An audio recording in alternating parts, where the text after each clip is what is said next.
আসসালামু আলাইকুম বন্ধুরা, সবাই কেমন আছো? আশা করি সবাই ভালো আছো। আমিও আল্লাহর অশেষ রহমতে খুব ভালো আছি। দেখো, আজ আমি একটি রেসিপি নিয়ে আসলাম। আমি আজ করব পাঙ্গাস মাছ ভাজি, তাই তোমাদের সাথে ভাবলাম শেয়ার করি। আমি এখানে বড় সাইজের চার টুকরো মাছ নিয়েছি।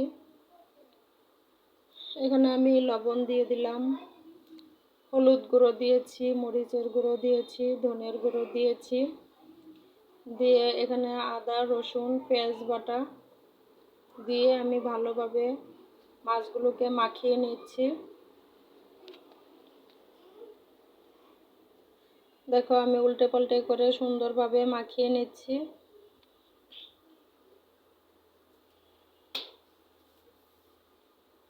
এখন আমি চুলায় একটি কড়াই বসালাম, সেখানে আমি তেল দিয়ে দিলাম। তেলটা গরম হলে আমি এক পিস করে মাছ এভাবে দিয়ে দিব, 4 পিস।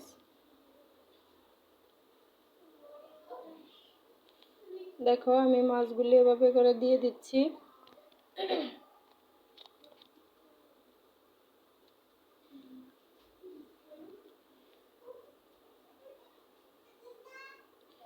এভাবে করে আমি মাছগুলি দিয়ে দিলাম। বন্ধুরা, যদি আমার ভিডিওটা ভালো লাগে অবশ্যই তোমরা লাইক কমেন্ট করবে আর সাবস্ক্রাইব করে দেবে। অবশ্যই তোমরা যদি আমার পাশে থাকো, আমিও বন্ধুরা তোমাদের পাশে থাকবো। সবাই সবার পাশে থাকলে অবশ্যই আমরা এগোতে পারবো। দেখো, আমি উল্টে পাল্টে করে মাছগুলো ভেজে নিচ্ছি।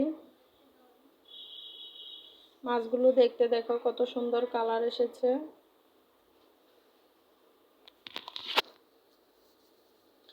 আমার 2 ছেলে মাছ ভাজি খেতে খুবই পছন্দ করে,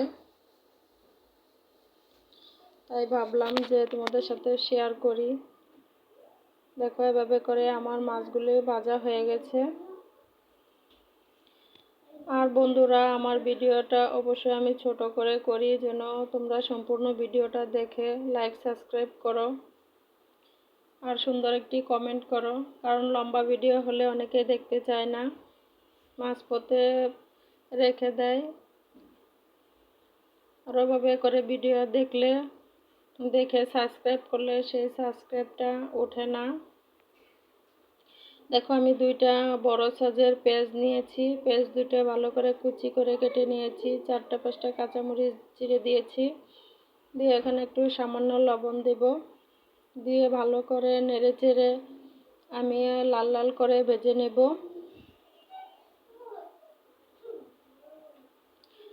সামান্য একটু হলুদ গুঁড়ো দিয়েছিলাম, তাই তোমাদেরকে দেখানো হয় নাই।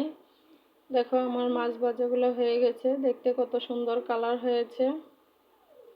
দেখো, এভাবে তোমরা বাসায় ট্রাই করবে, দেখবে কত মজা হয় খেতে।